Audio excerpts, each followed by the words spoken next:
ஒரு hero fashion bro பைக்குக்கு clutch plate மாற்ற எவ்வளோ செலவாகும், மெக்கானிக்கு நம்ம எவ்வளோ கொடுக்க வேண்டியது இருக்கும், கிளட்ச் பிளேட் போயிடுச்சுன்னா என்னென்ன மாதிரியான சிம்டம்ஸ்லாம் இருக்கும், வண்டி கொடுத்தா எப்போ தருவாங்க, இந்த மாதிரியான எல்லா டீட்டெயிலும் இந்த ஒரே வீடியோவில் நம்ம சொல்ல போகிறோம். இந்த வீடியோ பார்த்தீங்கன்னா கிளட்ச் பிளேட் மாற்றுறதுக்கு உங்களுக்கு ஒரு நல்ல ஒரு ஐடியா கிடைக்கும். ஸோ இந்த வீடியோ கடைசி வரையும் பாருங்கள். இந்த மாதிரியான யூஸ்ஃபுல்லான வீடியோவுக்கு மெட்ராஸ் மெக்கானிக்கை சப்ஸ்கிரைப் பண்ணி சப்போர்ட் பண்ணுங்கள். இந்த வீடியோ யூஸ்ஃபுல்லாக இருந்ததுன்னா தேங்க்ஸ் பட்டனை அழுத்தி உங்களால் முடிஞ்ச ஹெல்ப்பை நீங்கள் பண்ணலாம். மாதம் 59 ரூபா தான். நம்ம சேனல் மெம்பர்ஷிப்பில் ஜாயின் பண்ணிக்கோங்க. உங்கள் நேரத்தையும் பணத்தையும் மிச்சப்படுத்துகிற மாதிரியான யூஸ்ஃபுல்லான வீடியோவை தினமும் போடுறதுக்கு நம்ம சேனலுக்கு உதவியாக இருக்கும். இந்த வேலைக்கு யூஸ் பண்ணுற எல்லா டூல்ஸும் நம்ம பையிங் லிங்க் கொடுத்துருக்கோம். உங்களுக்கு தேவைப்பட்ட வியூ ப்ராடக்ட் கிளிக் பண்ணி நீங்கள் வாங்கிக்கலாம். ஃபர்ஸ்ட் கிளட்ச் பிளேட் போயிடுச்சுன்னா என்னென்ன மாதிரியான சிம்டம்ஸ் இருக்குன்னு பார்ப்போம். இப்போ நான் சொல்ற சிம்டம்ஸ்ல ஒரு 3 சிம்டம்ஸ் இருந்தாலே உங்க கிளட்ச் பிளேட் போயிடுச்சுன்னு அர்த்தம். அதே மாதிரி ஒரு கிளட்ச் பிளேட் மாத்துறதுக்கு உண்டான ஒரு ஐடியல் கிலோமீட்டர் வந்து பார்த்தீங்கன்னா 30,000 கிலோமீட்டர்லேருந்து 50,000 கிலோமீட்டருக்குள்ளே நம்ம மாற்றி ஆகணும்.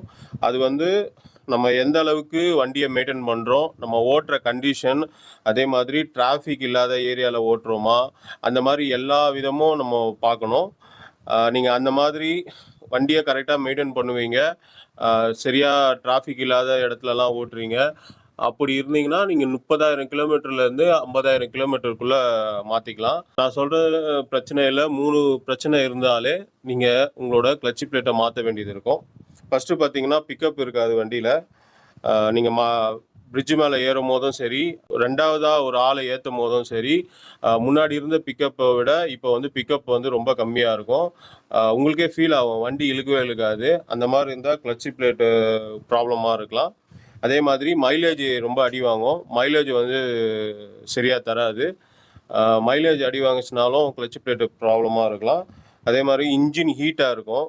இன்ஜின் வந்து நார்மலாக இருக்கிறத விட கிளட்ச் பிளேட்டு தேஞ்சிச்சுன்னா அது சரியாக ஒர்க் ஆகாமல் இன்ஜின் ஆயில் வந்து அதிகமாக லூப்ரிகேண்ட் ஆகாமல் இன்ஜின் ஹீட் ஆக நிறைய வாய்ப்பு இருக்குது.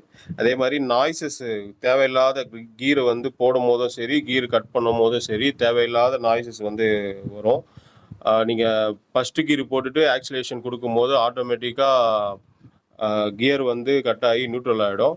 இந்த மாதிரி சிம்டம்ஸ்லாம் இருந்ததுன்னா நீங்கள் 30,000 கிலோமீட்டருக்குள்ளே இருந்ததுன்னா நீங்கள் கிளட்ச் பிளேட்டை செக் பண்ணுங்கள்.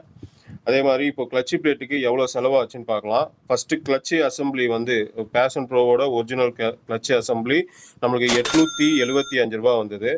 ஒரு டைமும் நம்ம கிளட்ச் பிளேட்டை மாற்றும் போது புது ஆயில் போடுறது நல்லது. அந்த ஆயிலுக்கு வந்து பார்த்தீங்கன்னா 550 ரூபா ஆச்சு. பேக்கிங், அதாவது கேஸ் கட்டு, உள்ள ரோட்டரி கேஸ் கட்டு, இதெல்லாம் வந்து மாற்றினா தான் நல்லாயிருக்கும். ஒன்ஸு பிரிச்சிட்டோம்னா நம்ம கேஸ் கட்டு மாற்றி தான் ஆகணும். அப்போ தான் ஆயில் லீக் ஆகாமல் இருக்கும். ஸோ அதுக்கு பேக்கிங்கு வந்து பார்த்திங்கன்னா 290 ரூபா ஆச்சு. இந்த வேலைக்கு எல்லாத்துக்குமே சேர்த்து லேபருக்கு வந்து மெக்கானிக்கு வந்து நம்ம 500 ரூபா கொடுத்தோம். இப்போ நம்மளுக்கு பார்த்தீங்கன்னா கிளட்ச் பிளேட் மாற்றுறதுக்கு டோட்டலாக 2,215 ரூபா ஆச்சு. இந்த வண்டியோட வேலை நடந்தது எங்கன்னு பார்த்தீங்கன்னா சென்னை எர்ணாவூர் ஜேபி பைக்ஸ் ஒன்றில் தான் வந்து நம்ம இந்த வண்டியை வந்து வேலை பார்த்துருக்கோம். காலைல வந்து வண்டி கொடுத்தோம், ஈவினிங்கே வந்து கொடுத்துட்டாங்க. ஸோ இப்போ இந்த வீடியோ மூலயமா உங்களுக்கு கிளட்ச் பிளேட்டு மாற்றுறதுக்கு உண்டான ஒரு ஐடியா ஒன்று கிடச்சிருக்கும். இந்த மாதிரி யூஸ்ஃபுல்லான வீடியோவுக்கு மெட்ராஸ் மெக்கானிக்கை சப்ஸ்கிரைப் பண்ணி சப்போர்ட் பண்ணுங்கள். உங்களுக்கு எந்த ஒரு டவுட்டாக இருந்தாலும் நீங்கள் கமெண்ட் பண்ணுங்கள், நான் அதுக்கு ரிப்ளை பண்ணுறேன். தேங்க்யூ.